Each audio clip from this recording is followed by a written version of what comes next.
they even have a minimum staffing requirement that they want you to staff so that those businesses can be more successful. The malls collect percentage rent on every dollar, so it's in their interest to attract people, and they want sales done, and they want help within those stores so that they can make those sales. I think a lot of it depends on the types of restaurants that ultimately locate the shops.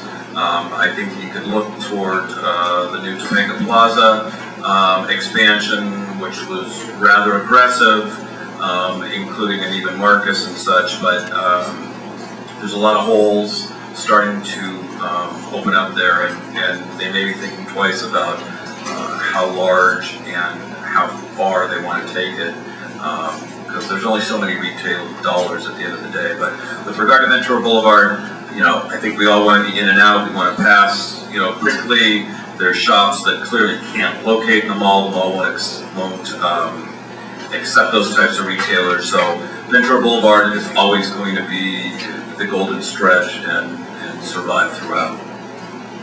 Okay, and while you have the mic, what's happening with the Wiener Factory? Good old Wiener Factory.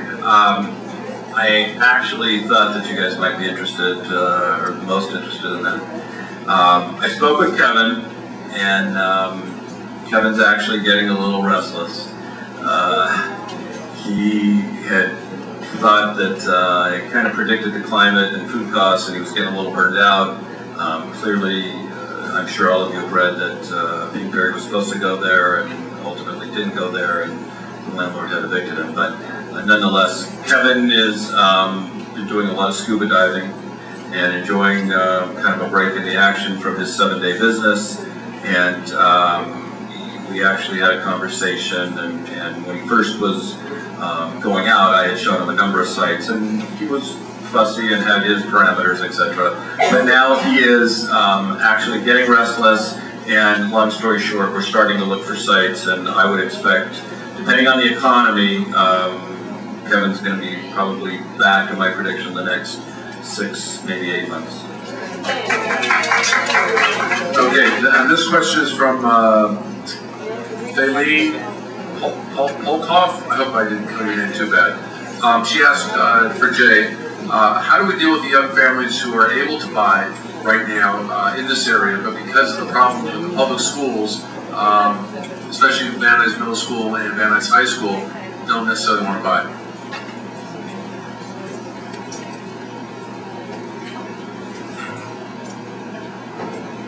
There's great schools in Sherman Oaks. No? There's not great schools in Sherman Oaks? Have you been talking to my wife? No, I mean, I sent my kids to Sherman Oaks Elementary. I thought it was one of the best schools Milligan. Milligan, in the city. I mean, these are great schools, so I'm not really sure about Van Nuys High, I don't know. I sent my kids to Sherman Oaks Elementary, Van Nuys Middle, Van Nuys High.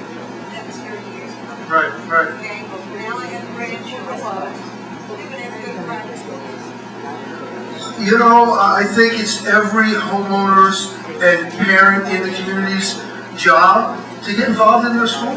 I know when I lived here, I was involved in that school at every level, and I think you guys probably were too. And probably I was here 10, 15 years ago. I raised my kids here.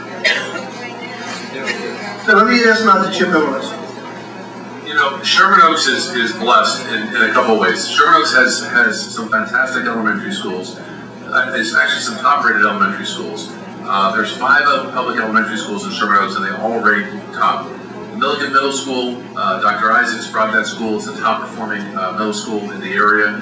People are waiting lists to get in there from out of the area, and now it's pretty much close to enrollment from the local. High schools do stink. Van Nuys High School and Grant High School, they do stink, and they're going to get worse now with the budget crisis that the state is in. But we're also, Sherman Oaks is also blessed because we have some fantastic private schools as well. And so the families that are moving into Sherman Oaks, the young families that are moving into Sherman Oaks, they are looking at the elementary schools, just like when they move into Studio City, they want to be in the triangle up there to get into Carpenter. And if they don't, they they make other choices like like private schools. But you know, it's something that is a drain. You know, the Carpenter School District, the values on the homes are higher than areas that are just outside that. Colfax Meadows, which is in the Carpenter School District, which is north of Ventura Boulevard, actually has a higher price per square foot than south of the Boulevard neighborhoods. So the schools, the power, the quality of the schools is very, very, very important to Sherman Oaks. And like Jay was saying, it's important that the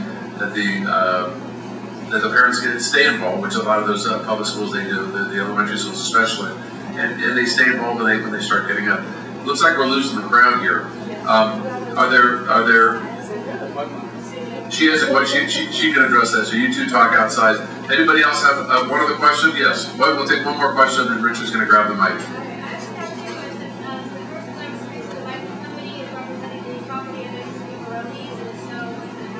Okay.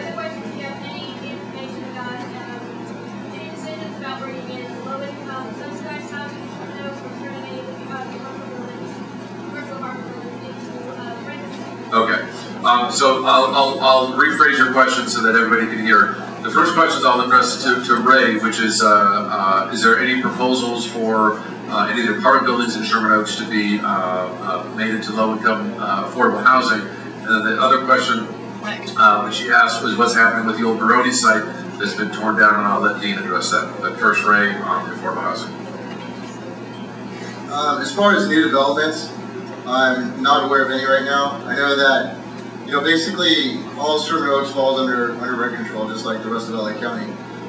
Essentially, that rule is anything built October of 1978 or newer would be non-rent control, but anything built before that is rent control. Now, what every owner has the right to, every landlord has the right to, is if they'd like, rent to Section 8 tenants. Now, in the past, most landlords did not want to do that because there's a lot of bureaucratic red tape whenever you wanted to raise a rent. A lot of paperwork, a lot of non-return phone calls. And so that seemed to kind of really take away a lot from the lower income housing that Sherman Oaks could have offered if the landlords chose to do so.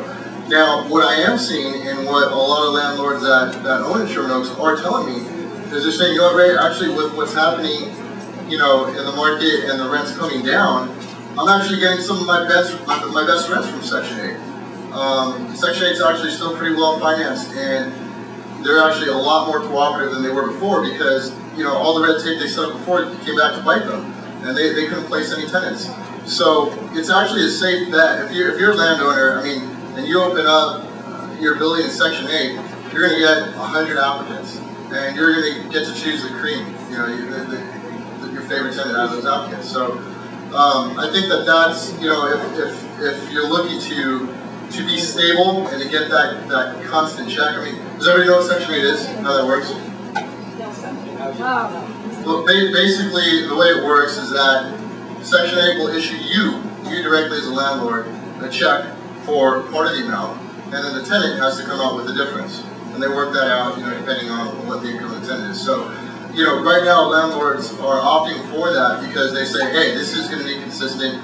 I don't got to necessarily worry so much if this person loses their job because, you know, if they only got to come up with $400 on their part, you know, I feel a lot safer with that. So that basically is on the side of the landlord to choose. But as far as new developments, you know, I'm not aware of any at this point. Okay, before Gene answers the question about the Baroni site, these three guys, again, I want to thank Jay Belson, Ray Rodriguez, and Dean Cutler. They have assured me that they're going to stay here until all hours. You guys can come up here if you have individual questions. They will not leave until they've answered every single one of your questions. Dean? Baroni's. We have been involved and been retained by the ownership from its inception with the Baroni site. And the current status is really just on hold. As many of you know, had a large residential component, and because of the residential marketplace, their projections, and also largely with construction costs soaring, their projections for 900 and I think $1 million condos, etc., townhomes, just the market did not support it. So And as far as what's happening there, it's just on hold. Thank you. You know, actually, I just want to. A couple of us heard a rumor that there was, for the Brony site, that that the developer is now looking at senior housing. Do you know anything about that? No? Okay. Okay. So, Richard. Okay, thank you. I want to thank Matt for putting this together. Please clean the tables. Sean and the Jules will be here all night if you don't.